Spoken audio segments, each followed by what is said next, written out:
So tonight, we're going to talk about how kids learn, and I think it's really important that you maybe understand it a little bit better from the coach's perspective so that you can recognize certain situations.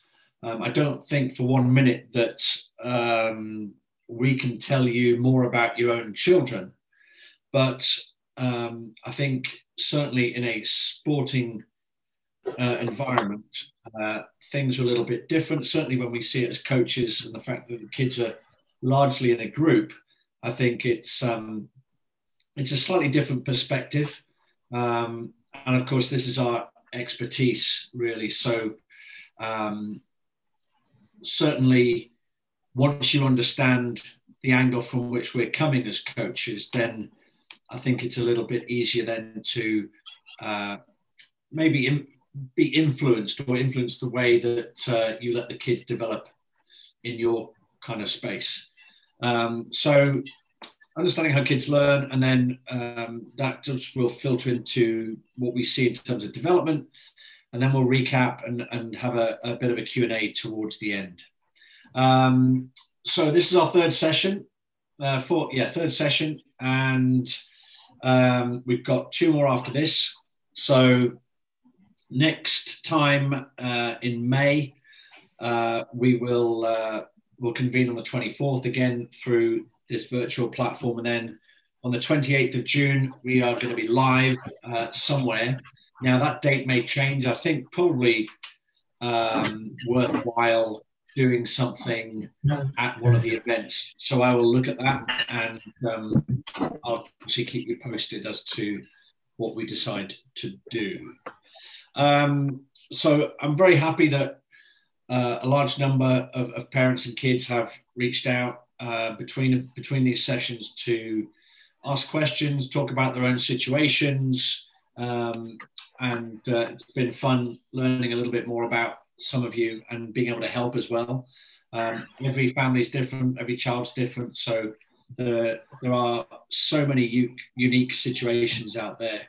And if you have something that you want to talk about offline, then I'm more than happy to do so. I've got contact info at the end that I will share with you. Okay, so I want to start with this, actually, and I saw this today on Twitter from Hal Sutton, multiple PGA Tour winner and Hall of Famer, and he's quite prolific in the world of parenting and junior golf, of course. And this is quite timely, actually, given what I wanted to talk about tonight. And of course, the fact that so many kids were playing in tournaments over the weekend. So I think failure is something we're going to talk about in May for the next session. But actually, letting kids make mistakes is the deep secret to success. And if we can create the environment where kids are allowed to make mistakes without any fear of repercussion, then we develop a really strong athlete. And I think that's kind of what Hal Sutton is saying here. And if I were you, then I would just take a snapshot of this and keep it handy just to refer to, because it's easy to jump on a mistake rather than just to let it ride for a while and see how things progress. I'm talking about letting the kids figure out that they made their own mistakes, letting them figure out from the outcomes that maybe they could have done something differently. But of course, if we keep telling them before they get the opportunity to do that, then what Hal Sutton is saying here is that there's just fear becomes associated with their process. And that's not good. If you play the game and you try and play a shot when you're scared, then it's very rarely going to come off. So we only need them to see outcomes. We need the kids to be positive. We need them to believe actually that they can do it, that they can make that shot. And even if it doesn't work out, one of my sayings is that the tournament or the competition that your child plays today has no bearing on the golfer that they become tomorrow. And really, at the young age, it doesn't. It's just a very, very, very small, minute part of the process. So as much as hitting a ball in the water or missing a putt on the last hole to finish second or whatever it may be, you've got to let these things just ride and let the kids work through what actually happened, because they'll be processing things at 1,000,000 miles an hour. And of course, again, I said before, at no point have I ever seen a child make a mistake on purpose. So we know that they're trying their very best. And it's just that it didn't work out. Now we can learn from it if we allow them to do that. So let me just open it up to the floor. Does anyone have anything to comment on that little tweet from Hal Sutton? Anything interesting you'd like to share with us?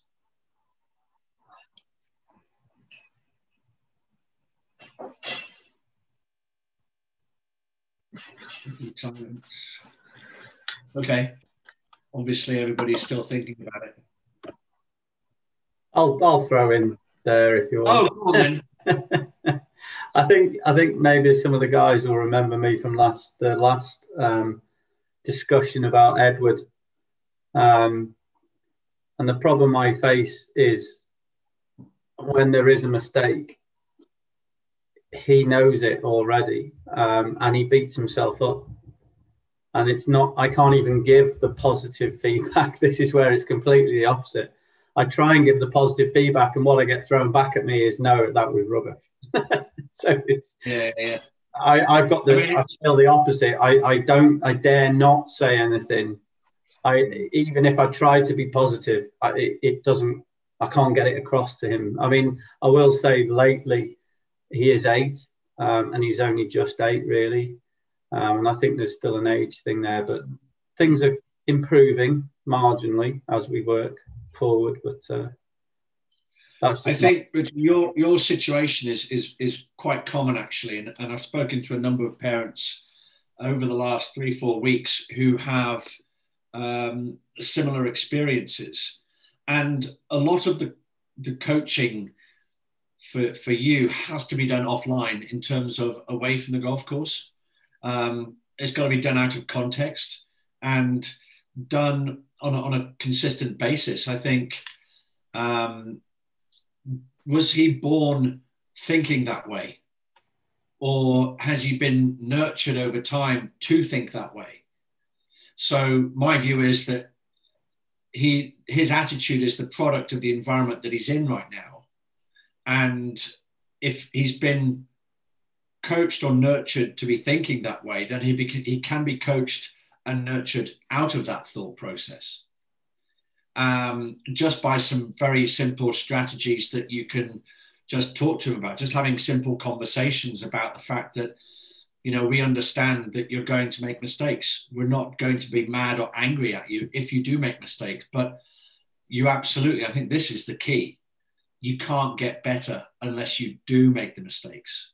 And it doesn't matter how you are when you're 8 years old. And that's the thing. If you make them feel comfortable or feel that there are no repercussions from it. I mean, it's a lost golf ball. It's a dropped shot. It's a bad shot. I mean, it doesn't matter what that's all it is. And that's gone in an instant, and it shouldn't linger. So, I mean, I think you're in a unique position now. We're at the start of the season, and I would love to see progress, and I'd love to meet you at the live event whenever that is. But it would be great to talk to you both and have a chat about it, and just let them know that it's okay. You're going to hit bad shots. It's really going to happen, and to accept that as part of the process. So, what I can say, and just to add from last week, is a big benefit in terms of what are the expectations, and that piece from last week made a massive difference to the way that I've approached things, and it has improved, even to the point we have my kids are young, as the guys know. We have that song, What Are the Expectations? We sing it before we even play the course, and it's made a big difference. Brilliant. It's funny because, he's 8 years old. Mine's just turned 23 since we last spoke. And he had a tournament over the weekend and was 7 under through 13, and then proceeded to drop 6 shots to finish out and to finish outside the money. And what do you say to that? My first response was, and I can just read it out here. My first response was, what a fantastic first 13 holes. Great to be back in that position again. So again, it's all positive. We both know that he wasn't trying to draw 6 shots in the final 5 holes, but it just happens. But so many positive things can come out of it. And actually, at the end of the day, we've forgotten about it now. He's moved on. He's back out practicing today and enjoying having been through that process. He actually said that he loved being involved in the moment of trying to, beat his record score, beat the course record, or break 60. That's what he was thinking. And he said he just got over aggressive. I'm like, so you tried something, you tried a strategy, it didn't work out. So next time you can try a different strategy. And he understands now that there's a process. And again, I appreciate the fact that he's 23 years old and should be thinking that way. But I'm also really happy, and this is the thing, I'm really, really happy that he didn't play defensively for the final 5 holes. He felt he could break 60 and went for it. And it didn't come off, and he looked like an idiot, to coin his own phrase. I just looked like an idiot with my scorecard like that. I'm like, it doesn't matter. You found a very unique environment to try something different. It's not every day that you get to 7 under through 13 and have the opportunity to try that. So it's always going to linger in terms of making mistakes and just feeling like you're allowed to make mistakes without any repercussions. Sorry, I rabbited on too much. Ross, do you want to say something? Yeah, I was just gonna back Richard up a bit there and just say, because my son started playing when he was 8, and he couldn't understand why one hole he could play amazing, and then literally walk to the next tee and duff it 5 yards, 10 yards, whatever it might be. But he's coming towards 10 stroke 11. Actually, it'll be 11 next week. What am I saying? And his own age is starting to reason with him. He really is starting to understand that he can play 4 or 5 holes really well. But there's always that shot in there. There's always that thing. And I think it's just just to reassure you, Richard, it probably is just an age thing. He will just start to understand. Because I'm quite easygoing, and I was saying to him, Max, don't worry, mate. It's fine. Do you know what I mean? Just go to your next shot. And what he also said to me, a tip that he said, when we're walking between shots, he said, let's not talk golf. Let's just talk about something else. So we'll be talking about anything else.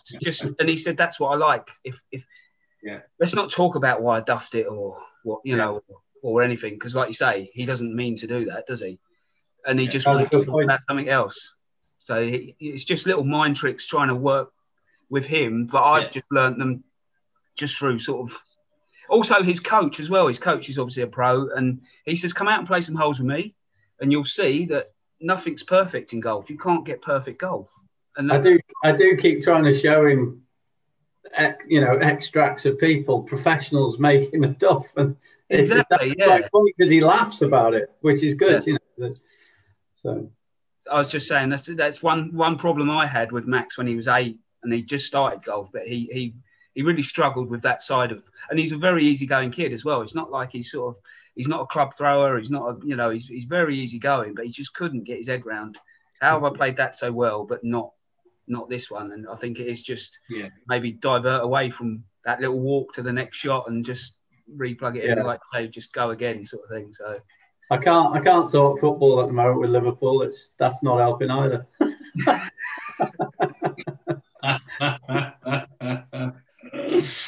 Oh dear.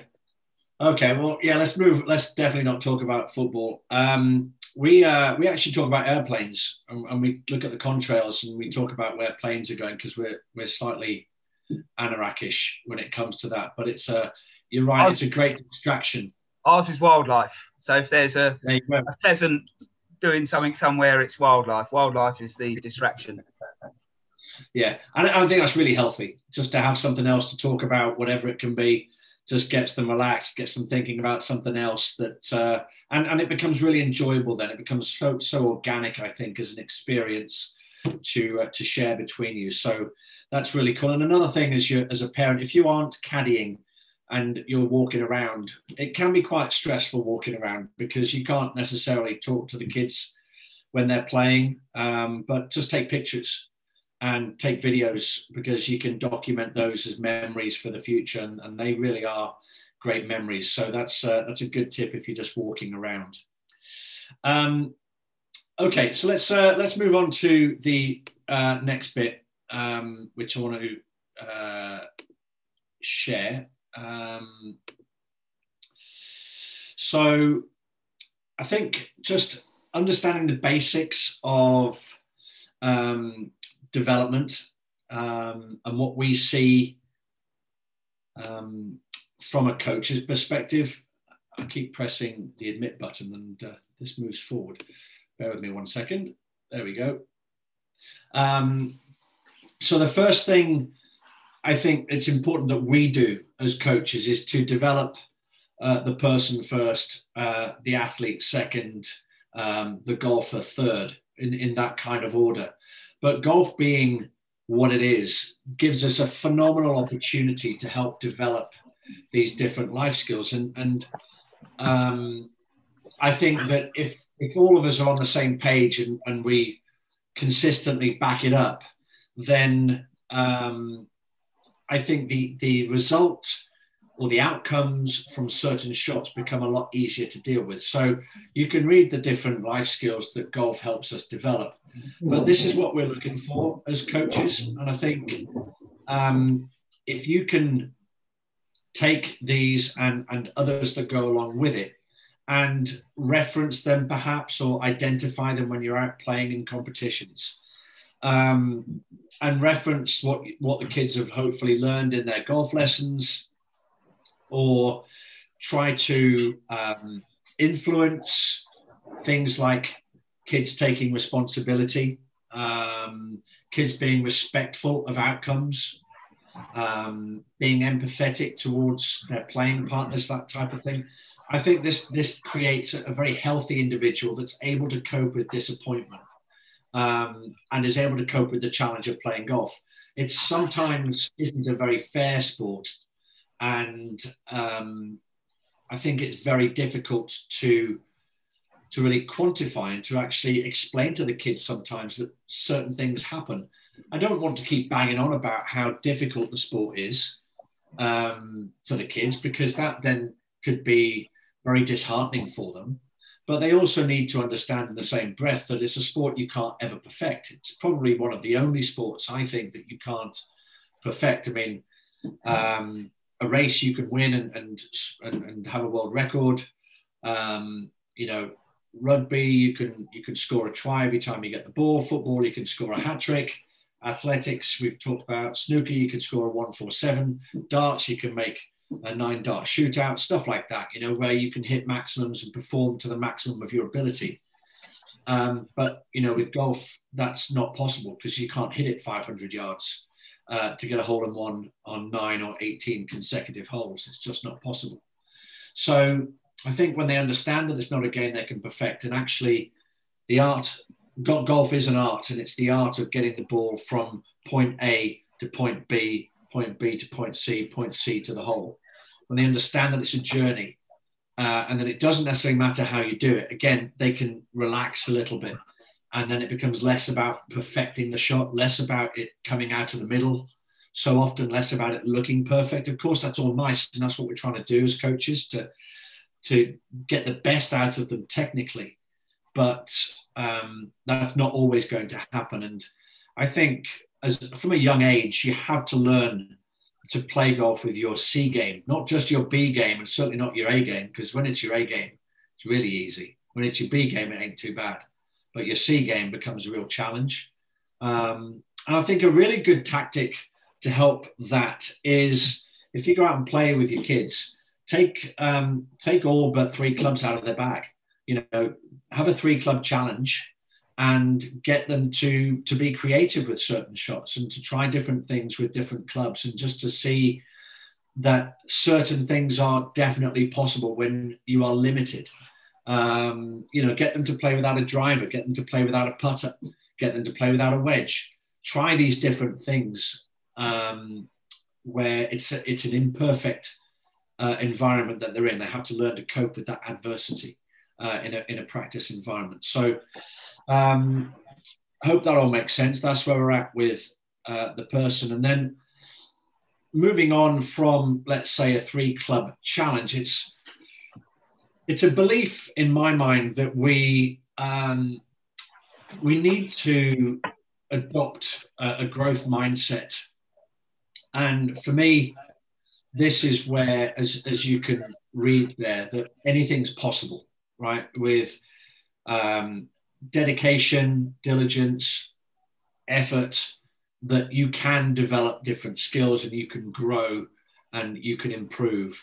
And I think that's very healthy in terms of it moving on from these life skills that we were talking about. Developing themselves as human beings will help them go through this growth mindset attitude that they can apply to their golf. So the coaches should kind of be down this road for sure. There are examples out there of fixed mindset successes, perhaps Tiger Woods, perhaps the Williams sisters in tennis. But I would say that they've become more of a growth mindset attitude later in their careers as they've had to adapt and evolve. So the fixed mindset, of course, is the opposite, where it's a fixed kind of belief. It's that you have a certain set of skills and that's all you've got. Go out and play with it. Go out and make the best of it. And I think that's certainly quite a challenge. So just trying to promote that growth when you're with the kids. You know, playing a 3-club challenge, I think, is a great way to do that. Or, you know, a game of, I forget what it's called now, but, you know, you can play match play over 9 or 18 holes, and as soon as they win a hole, you take a club out of their bag so that you're continually challenging them. And that's always a fun game to play for sure.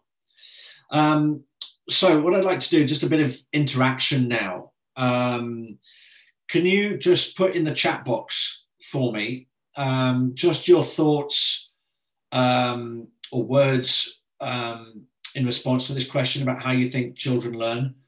I think it'd be really interesting just to hear or just to read some of your thoughts. If you want to go ahead with that, we'll just we'll do that for a minute. So just your thoughts on how children learn.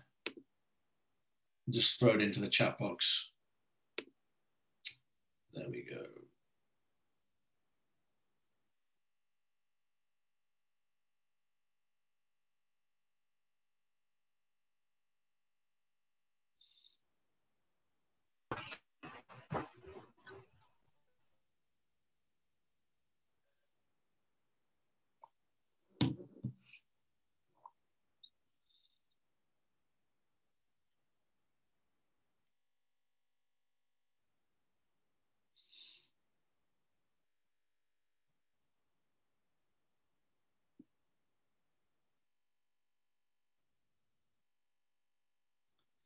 Excellent. So we've got some good ones there. Trial and error, experiences, repeatability, having fun by watching others, particularly older kids, from mistakes, copy parents' behavior, trial and error, enjoying coaching sessions by copying, trying new things, making mistakes, training with a pro or parent, then experience, mistakes, TV, learning by mistakes, having fun, color, course plotted out pre-round, yeah, YouTube, YouTube is a rabbit hole, I think, Richard.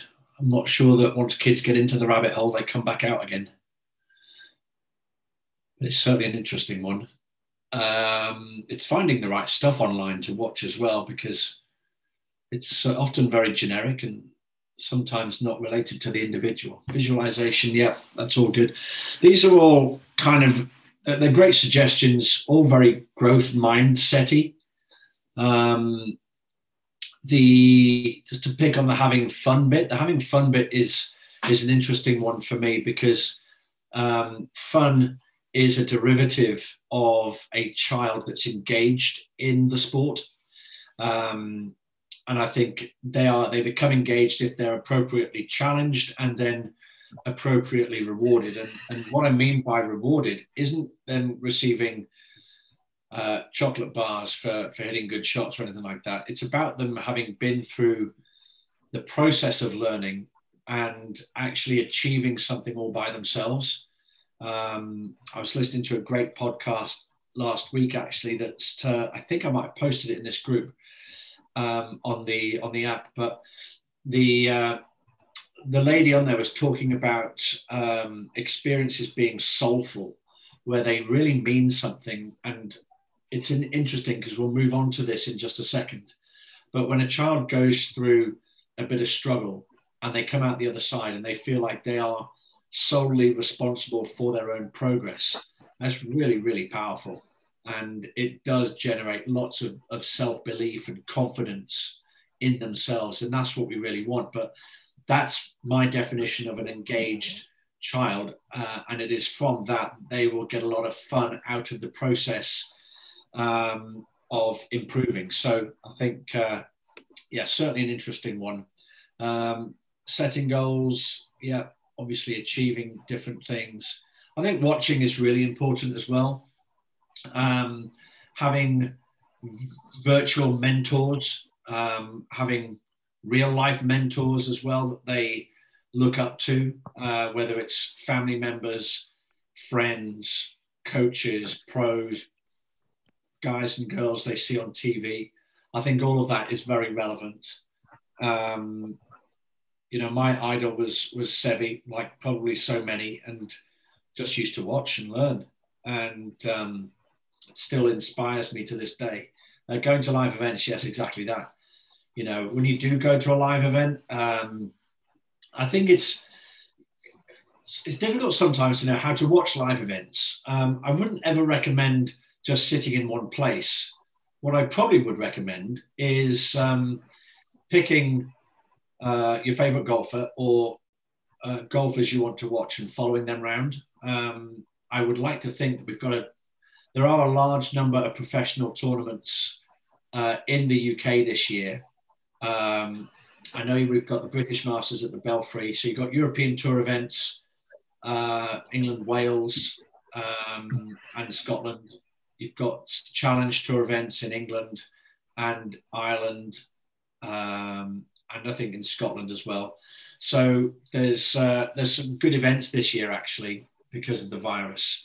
So I think we might be spoiled. So worth looking into that on the European Tour app and going to these things once we're allowed, which I think we will be.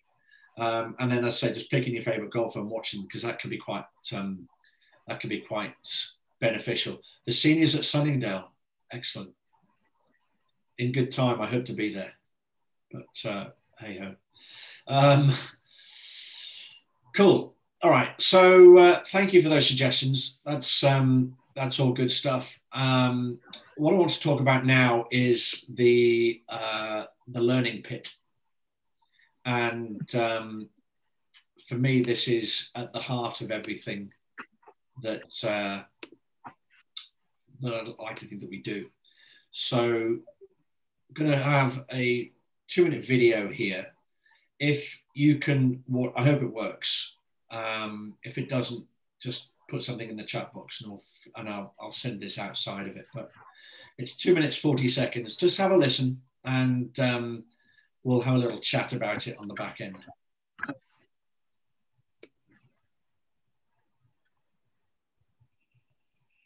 Michael Jordan is a very famous and successful basketball player.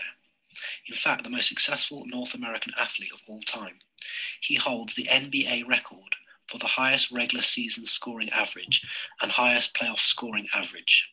He came from humble beginnings, and to get where he did, he needed to be focused and to work hard.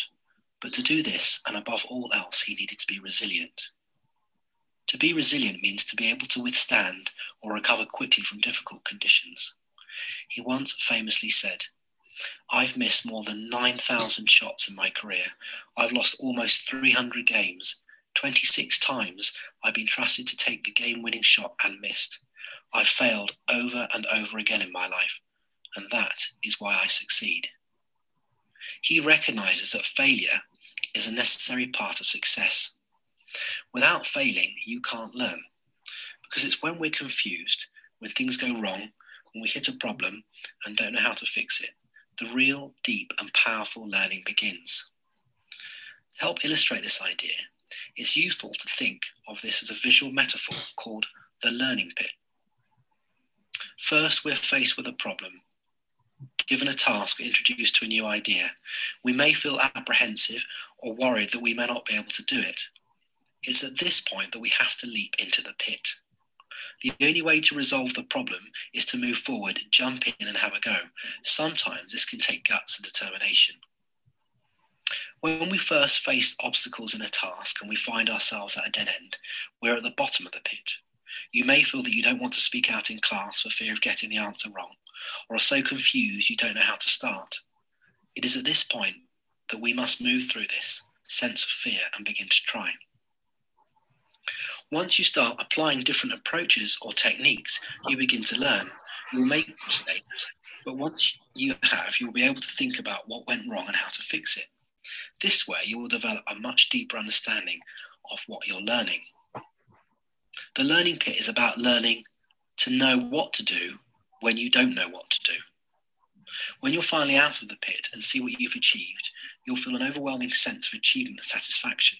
But even more important than this, you will have developed resilience, which will continue to help you long after you've left school. The next time you face a learning problem, go on, jump in.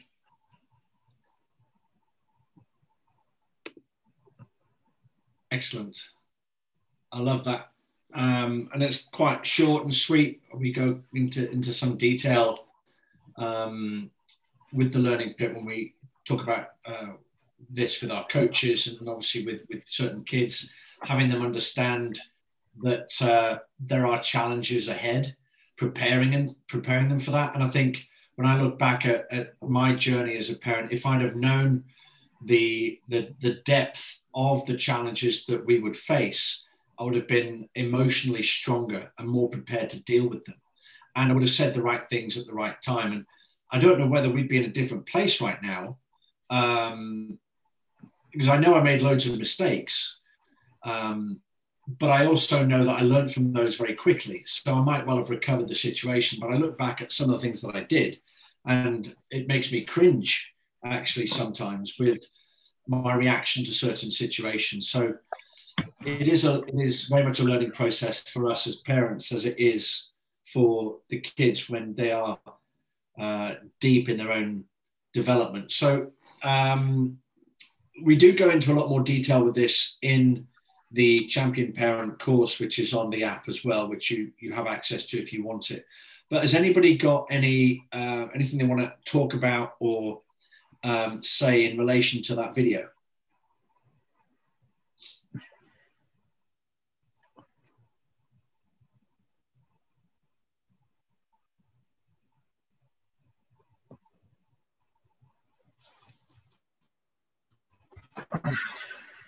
Okay. We're going to say something, Matthew. Yeah, I'll throw something in. Oh, go on, Matthew. Sorry.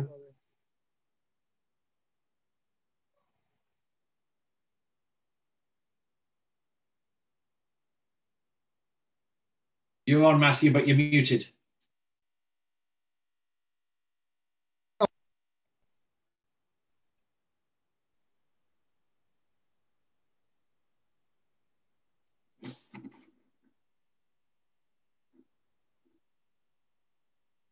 No, Matthew, still muted. I got it there. There we go. Right. Okay. Fire away. Well, I think as a parent, you just want to throw in a ladder or a rope. That's what I was.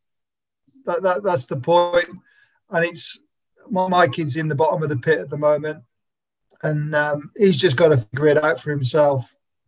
That's that's just how it is, I'm afraid.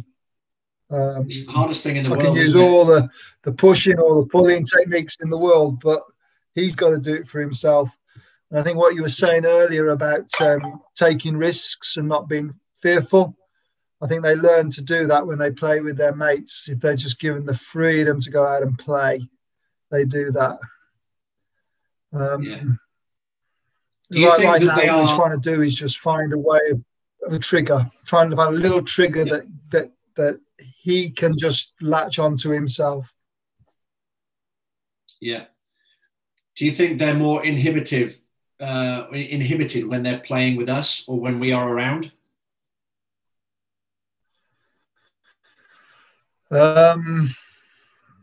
I think they like to impress their parents. Certainly, they try and play a different game, perhaps.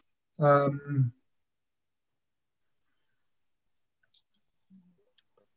think it affects my game more than it affects his. I'm not a golfer.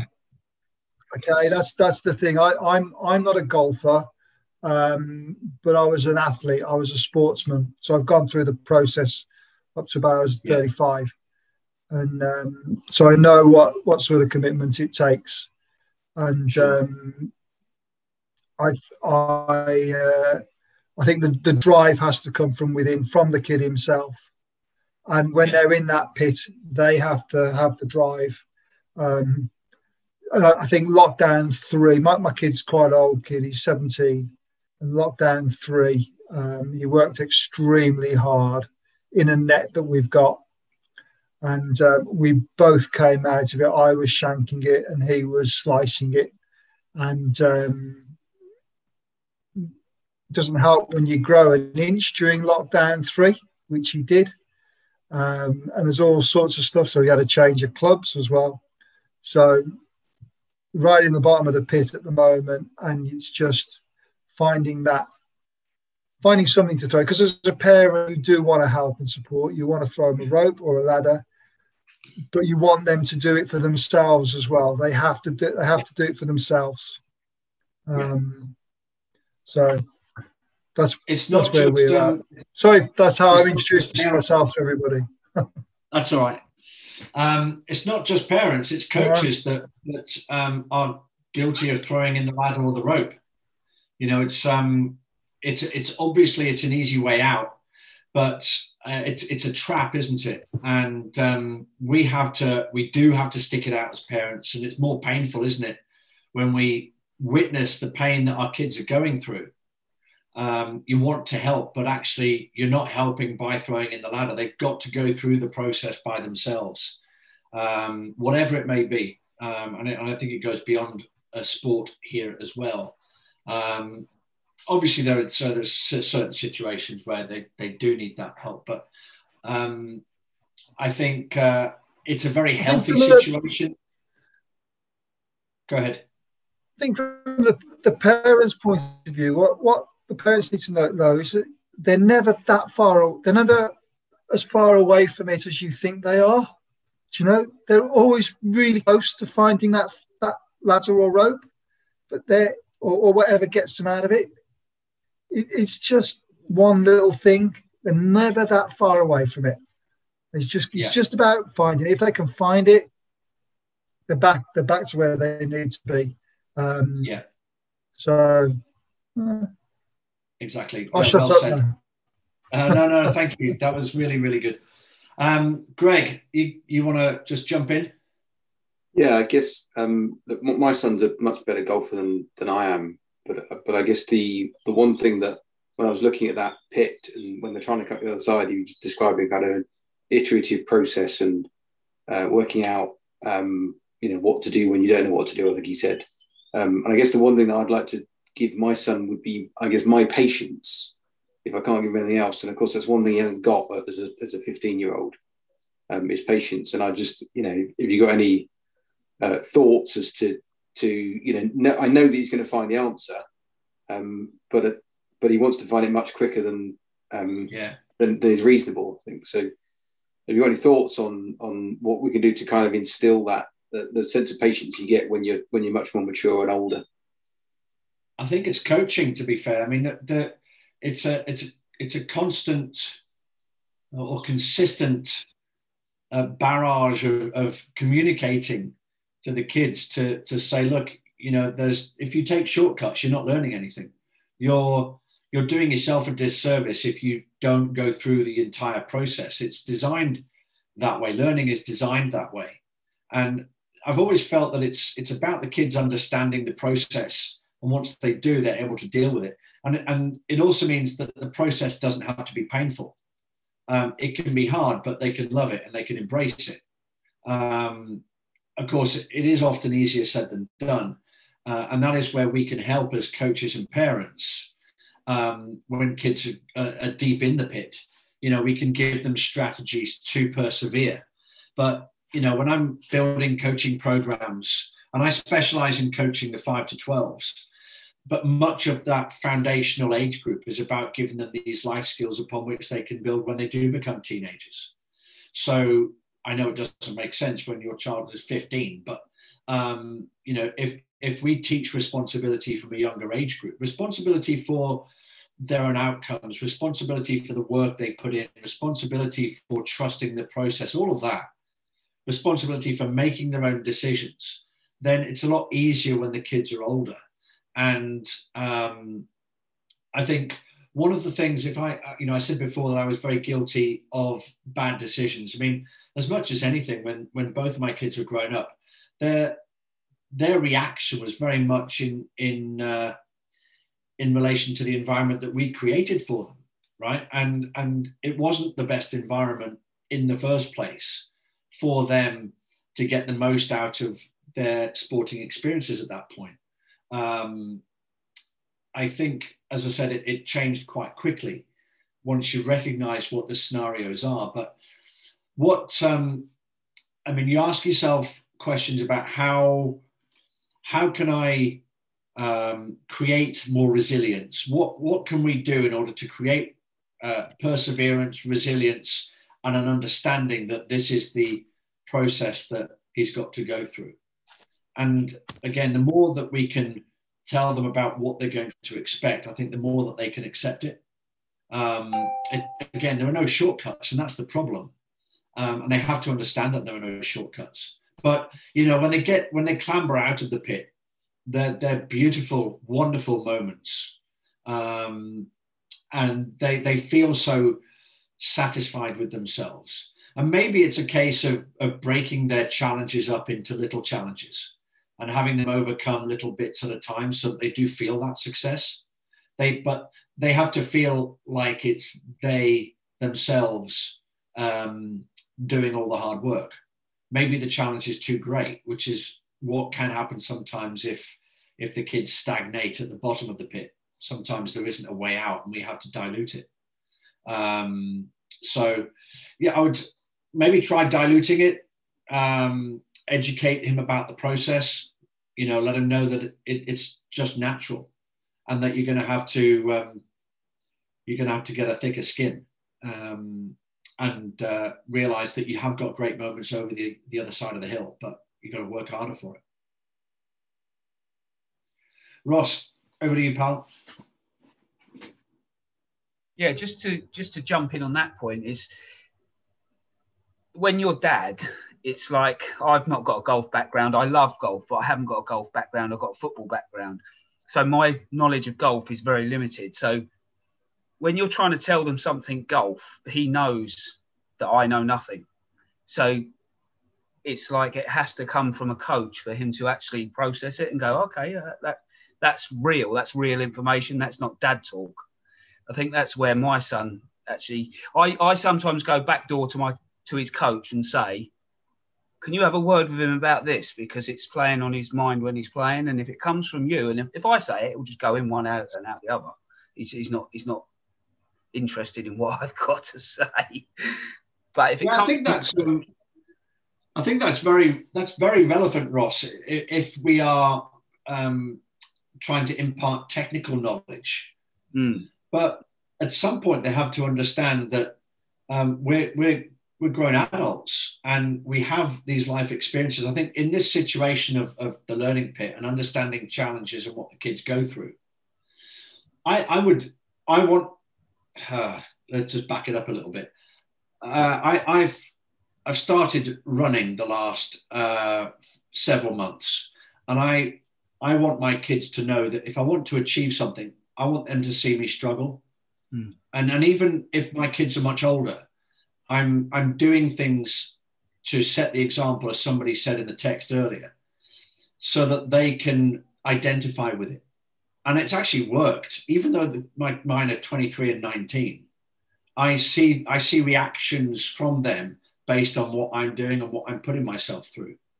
And I think in the context then of anything technical, I think that's a separate conversation you might have with the coach. But when it comes to something like getting through some tough times, understanding a process, the amount of effort you've got to put in order to achieve a goal, that you've got to work hard if you want something out of it, I think it then becomes very real. And I think you're the best person that they can relate to. And so you pick your topics. I think you have the most influential voice upon your child or children. And they won't want to necessarily admit that, but it is absolutely true.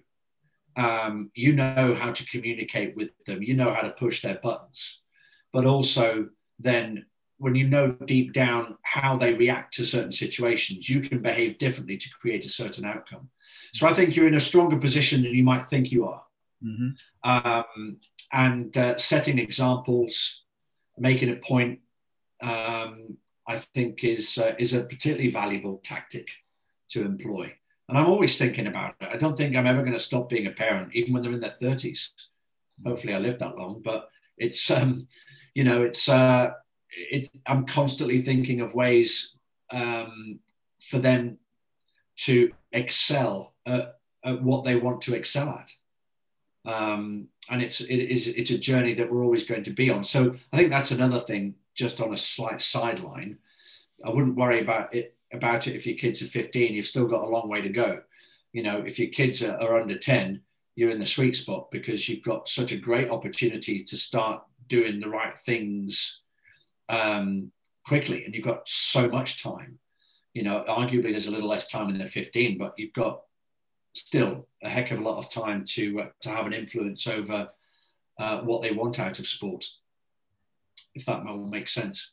Could I just add to that, Ross? And I know you talked earlier. It's interesting from the last session. I'm asking more questions of Edward. My daughter's fine. I have no issues with my daughter. I think it's a male thing. We were playing the weekend, and he was in the trees, and I asked the question, what are you going to play just to get it to the green? And we were only about 10 foot, 20 foot from the green, and he decided he wanted his forward, which we've used in certain circumstances, but a bit further away. And so I said, okay, what about the 7-iron, or just a little chip and run, just a little bit? No, I'm going with forward. I said, okay, let's see. And he hit it way back of the green. And I knew I didn't have to say anything, because he knew straight away that he'd been wrong. But he wanted to prove me wrong. It's a male thing, more than he doesn't want to listen to you. I think they just want to prove that they can do the right thing. And just because you're dad, you're not going to tell me the right thing. So yeah, they're fighting for supremacy, aren't they? Even at 8. I mean, your son's getting older, but absolutely. I switch it now. I just ask him loads of questions. I try and do it that way. I don't bother trying. And let them make the decisions. Let them make the decisions. There are some times when you don't need to say anything after they've done it, because the learning opportunity has happened, and you can just let it fester. And it's a beautiful moment when they next have an opportunity to choose between those two shots, when they choose the one that you said in the first place, or the one you suggested.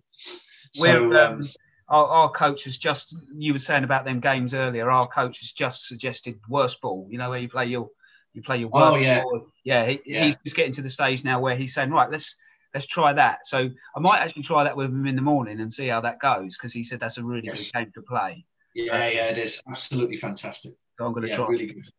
Really good. Okay.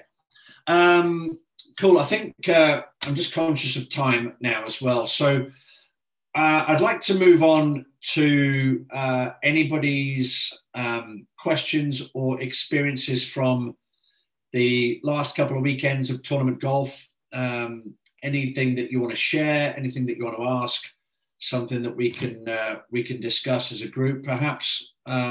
Happy to do that. If you want to do that offline, of course, then we can also do that. But I think it's a good opportunity to talk about the tournaments. I mean, did anybody play yesterday at, where was it, Whitney Lakes? Hi, Gavin. Yes. Hi there. Hello. Hi. Hi. Yes, my daughter played yesterday at Whitney Lakes, but the thing is, she played last week in St. Ives, and she actually won a division. So very good. But the issue I have with her is she loves golf, but she doesn't want to practice. So she just wants to play on the course, basically. So she won last week. The spirit was high and everything was great. So I said, okay, we still need to practice, because a weakness is the putting. But all week he did not practice at all. So we went to play. So I said, okay, it's your choice. So we went to play yesterday. Again, she played great. Difficult because she's in the group, in the boys group, because of her age. There was only 2 girls. But she still had a decent round, but it's pretty much always the same. See, she hits the green on 2 or 3, but then she will 4-putt or 5-putt. Okay. But then, so I think they've got to figure that out for themselves. How old is she? She's 10. Okay. Yeah. So she's got to figure that out by herself, right? Because the more you tell her to practice, the less she will practice. I think that's almost an inevitable outcome. One thing that I would do is to keep her statistics. So count the number of tee shots, count the number of approach shots, count the number of putts, and you get her to make her own deduction from it. Let her figure out where she's dropping shots and let her make her own decisions. It's her not practicing right now is not going to have a bearing on the golfer she's going to become. It's irrelevant at this point. So there is that not to worry about, but it's a great opportunity for her to actually figure something out by herself, and for you to stand back and just watch her go through that process. It'll take a bit of strength of mind from you to let it go. But keep track of the scores, keep track of the stats, and you can ask questions such as how many putts do you think you should have had? How many tee shots do you think you could have had, or approach shots? And let's see what the score should have been. And then she'll start to figure it out over time. She's still obviously very young, so I wouldn't push it too much. Practicing at this point is irrelevant. And of course, I love the fact that she wants to play on the course. Because that's her trying to perfect the art of trying to get the ball in the hole. I think she understands to get the ball in the hole in the fewest number of shots. So once that's understood, then we stand a fighting chance of her actually figuring it out at some point. Right? So I certainly wouldn't worry about it, and I wouldn't push it. Okay, perfect. Thanks. Cool. Anyone else just want to jump in before we close it out? I was going to say the same thing. Hi, my name is Obine. Hi, how are you? Yeah, good, thank you. Mike also played yesterday in the 7 and 8 category, and she really loved it. Just that, I think when we got to second hole, she didn't do too well. It was her first shot of the second tee box. She's like, she's done. She's not having the same anymore. And then she saw your face just now and said, he was the only one that could calm me down the last time. I said, well, we tried. So I tried not to say anything, just like the other dads. I don't say anything anymore. I just tell her, okay, what club do you want to use? What do you think you should hit? But I still get into that habit of, check your direction. Have you lined yourself up properly? You know, sometimes it's just very difficult, but I try to get myself. She got into that pit yesterday, and she got into a point and decided to take herself out. And I think it was at that point she then played a birdie. She was like, she started dancing on the green. She got bad in the second hole. The third hole became very good.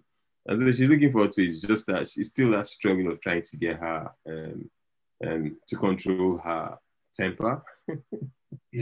But she's doing well. Yeah. Again, it's understanding the processes and understanding outcomes, and then how to prevent certain outcomes.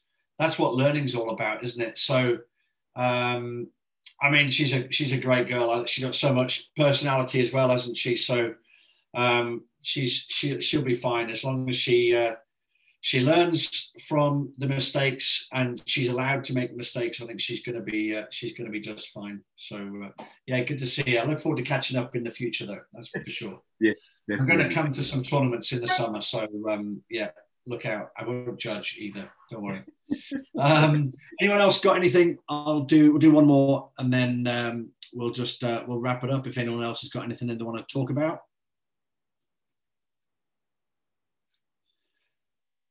Nope.